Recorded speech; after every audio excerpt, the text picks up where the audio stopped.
தமிழக வெற்றி கழகத்தின் இரண்டாவது வாக்குறுதி. ஒவ்வொரு குடும்பத்திற்கும் 6 இலவச சிலிண்டர். தமிழக அரசியலில் விஜய் வீசிய புதிய அஸ்திரம்.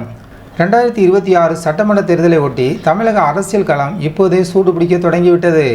குறிப்பாக தமிழக வெற்றி கழகத்தின் தலைவர் விஜய் அவர்கள் முன்வைக்கும் ஒவ்வொரு அறிவிப்பும் விவாத பொருளாக மாறி வருகிறது. அந்த வகையில் இல்லத்தரசிகளை வியப்பில் ஆழ்த்தும் வகையில் ஒரு முக்கிய வாக்குறுதியை விஜய் அறிவித்துள்ளார். அது என்ன? இதனால் யாருக்கு லாபம்? விரிவான தகவல்களை இந்த வீடியோவில் பார்ப்போம். தமிழகத்தில் உள்ள ஒவ்வொரு குடும்பத்திற்கும் ஆண்டுக்கு 6 சமையல் எரிவாயு சிலிண்டர்கள் முற்றிலும் இலவசமாக வழங்கப்படும் என்று அவர் உறுதியளித்தார். தற்போது நிலவி வரும் விலைவாசி உயர்வில் சமையல் சிலிண்டர் விலை சாமானிய மக்களுக்கு பெரும் சுமையாக உள்ளது. இந்த சூழலில் 6 சிலிண்டர்கள் இலவசம் என்ற அறிவிப்பு இல்லத்தரசிகளிடையே பெரும் வரவேற்பை பெற்றுள்ளது. அரசியல் தாக்கம். விஜய் இந்த அறிவிப்பு மற்ற அரசியல் கட்சிகளிடையே சலசலப்பை ஏற்படுத்தியுள்ளது.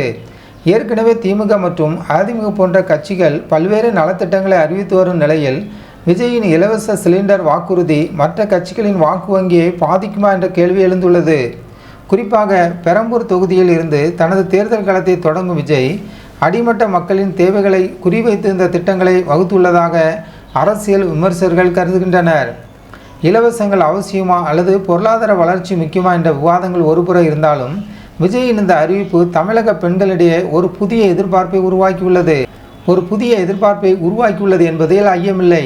இதுபோன்ற மேலும் அரசியல் செய்திகளை உடனுக்குடன் தெரிந்து கொள்ள நமது ஜனநாயக டிவி சேனலை சப்ஸ்கிரைப் செய்யுங்கள்.